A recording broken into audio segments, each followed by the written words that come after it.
नमस्कार, आदाब। मैं सैयद तकवी। सीरिया से जो सबसे खतरनाक खबर निकल के सामने आ रही है कि सीरिया की राजधानी के पास मिली सामूहिक कब्रें जिसमें 1 लाख शव होने का अंदेशा जाहिर किया जा रहा है। सीरिया की राजधानी दमिश्क के बाहर एक ऐसी सामूहिक कब्र मिली जिसमें लगभग 1 लाख लोगों के अवशेष हो सकते हैं। नए अंतरिम सरकार ने अब्दस्त राष्ट्रपति बशर अल असद के शासन में अत्याचारों के लिए जिम्मेदार लोगों को जवाबदेह ठहराने का वादा किया है। अल कुतैफा में मौजूद ये जगह राजधानी से 40 किलोमीटर उत्तर में मौजूद है, जो अल असद परिवार के दशकों लंबे शासन के खत्म होने के बाद देश भर में पहचानी गई कई सामूहिक कब्रों में से एक है। दक्षिण सीरिया में भी 12 सामूहिक कब्रें पाई गई हैं। एक स्थान पर महिलाओं और बच्चों सहित 22 शवों पर फांसी और जुल्म के निशान की बात की जा रही है। अल असद और उसके पिता हाफिज, जो इससे पहले राष्ट्रपति थे और जिनकी मृत्यु 2000 में हुई थी, उन पर देश की जेल प्रणाली सहित हत्याओं के जरिए सैकड़ों हजारों लोगों की हत्या करने का इल्जाम लगाया जा रहा है। एम्स्टर्डम विश्वविद्यालय में नरसंहार अध्ययन के प्रोफेसर उगुर उमित उनगोर ने अल जजीरा को बताया था कि अल कुतैफा में सामूहिक कब्र की खोज असद शासन की मर्डर मशीन की एक तस्वीर है। उन्होंने कहा कि वास्तव में वहां कितनी सामूहिक कब्रें हैं, इसका सही अंदाजा, इसका सही विवरण सिर्फ और सिर्फ असद शासन में मौजूद फाइलों में ही पाया जा सकता है। इसलिए यह बहुत ज्यादा जरूरी है कि उन्हें पेशेवर तरीके से संभाला जाए और लोग उन्हें लूटने ना पाए। अनगोर ने कहा कि जिन परिवारों के रिश्तेदार गायब हैं, लापता हैं, उनके डीएनए डिपॉजिटरी बनाने से अवशेषों का नाम पता करने में मदद मिलेगी, जिससे उन लोगों को राहत मिलेगी जो अभी भी अपने प्रियजनों, घर वालों और चाहने वालों की तलाश कर रहे हैं। प्रोफेसर उन चंद शिक्षाविदों में से एक थे जिन्हें दफन स्थलों की 1 साल की जांच के हिस्से के रूप में अज्ञात स्रोतों से वीडियो और अन्य प्रूफ मिले थे। संयुक्त राज्य अमेरिका स्थित सीरियाई वकालत संगठन सीरियाई आपातकालीन कार्य बल के प्रमुख मुआज मुस्तफा ने इस बात की तरफ इशारा किया कि शवों की संख्या 1 लाख से ज्यादा हो सकती है। उन्होंने कहा कि माना जाता है कि सीरियाई वायुसेना की खुफिया एजेंसी ने इन डेड बॉडीज को अस्पतालों से ट्रांसफर करने का काम किया था, जहां उन्हें जेल में मारे जाने के बाद कलेक्ट किया गया, इकट्ठा किया गया था और उन्हें फिर सामूहिक कब्रों में ले जाया गया था।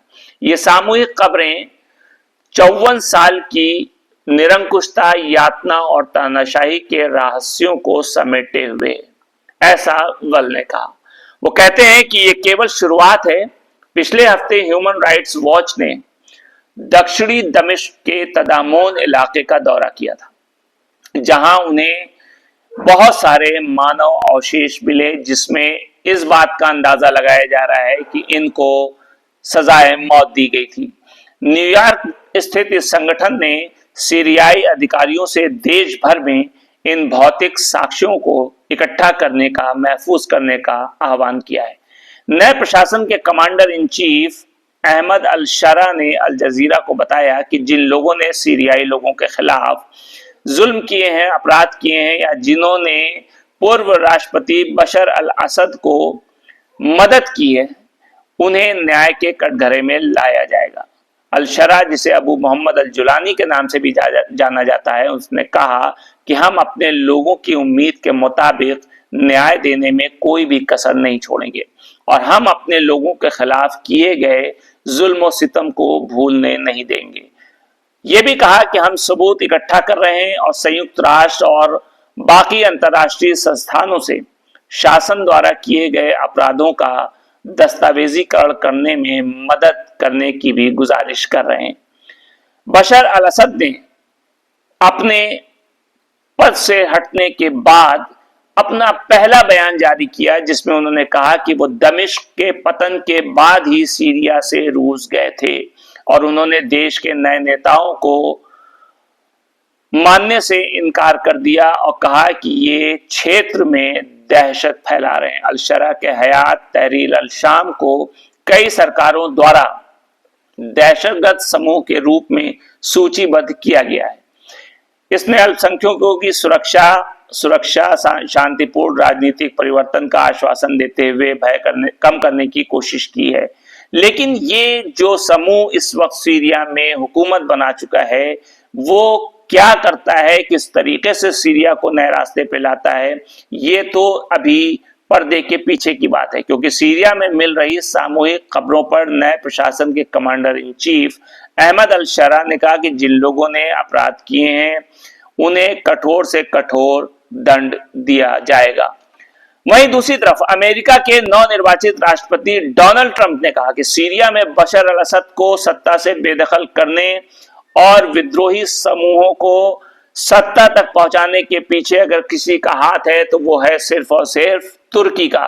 ट्रंप ने कहा कि तुर्की के राष्ट्रपति अर्दोगान बहुत ही चालाक इंसान है। फ्लोरिडा में एक न्यूज कॉन्फ्रेंस में ट्रंप ने कहा कि सीरिया से असद के जाने के बाद तुर्की यहां एक बहुत बड़ी विदेशी ताकत बनकर के उभरा है। ट्रंप ने कहा कि तुर्की ने सीरिया में एक मुश्किल सत्ता परिवर्तन किया है जिसमें बहुत लोगों की जान नहीं गई। ट्रंप ने एक तरह से सीरिया के नए शासक और उसके साझेदारों को वार्निंग देते हुए कहा है कि वो सतर्क रहें क्योंकि उनकी नजर उन पर बनी हुई है। एसटीएस का तुर्की से खास संबंध रहा है। सीरिया में तुर्की का दबदबा बढ़ना और ईरान का कम होना दोनों एक साथ हुआ। इस बात को समझने की जरूरत है क्योंकि ईरान का बशर अल असद से बहुत अच्छे ताल्लुकात थे, लेकिन असद को सत्ता से ही नहीं बल्कि सीरिया को भी छोड़ करके जाना पड़ा। अब यह कहा जा रहा है कि अब तक सिर्फ अजरबैजान में ही तुर्की और ईरान आमने सामने थे, लेकिन क्या वो वक्त आ गया है कि सीरिया में भी अब आमने सामने आ गए। सीरिया में तुर्की ने जरूर बढ़त हासिल की है, लेकिन इजराइल के आने से उसके लिए मुश्किलें और चुनौतियां भी बढ़ गई हैं। अमेरिका और यूरोप से भी सीरिया में तुर्की को चुनौती मिलेगी।